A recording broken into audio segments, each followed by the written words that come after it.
10th 12thના જે students છે એ લોકોનું પેપર પ્રેઝન્ટેશનમાં અપ ટુ ધ માર્ક નથી હોતું.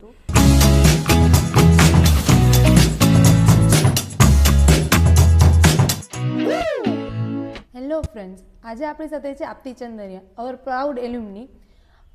જેઓ રાધિકા ક્લાસીસ સાથે અરાઉન્ડ 8 years જેવું કનેક્ટ રહ્યા હતા, 2014-15 to 2021-22, અને અત્યારે એમનો બ્રધર એટલે કે નમન ચંદરિયા આપણા ક્લાસીસમાં સ્ટડી કરે છે. હેલો આપતી. હેલો. તો અત્યારના જે સ્ટુડન્ટ્સ હમણાં 10th અને 12thની એક્ઝામ આપવાના છે, તો એમની માટે તમારી પાસે કોઈ સજેશન?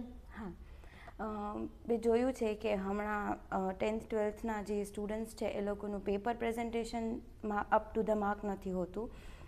એક સજેશન અને કે તમારું પ્રેઝન્ટેશન છે ને એ અપ ટુ ધ માર્ક હશે તો તમને માર્ક્સ સારા સ્કોર કરી શકશો. અને એક કે તમે જે આન્સર્સ લખો છો એની લેંગ્વેજ છે ને એ ટોપિકથી બહુ અલગ હોય છે, એ ટોપિકથી રિલેટ નથી કરતી હોતી, તો એક વસ્તુ ધ્યાનમાં રાખજો.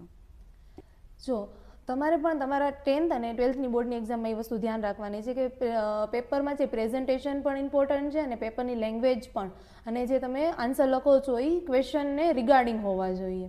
Thank you.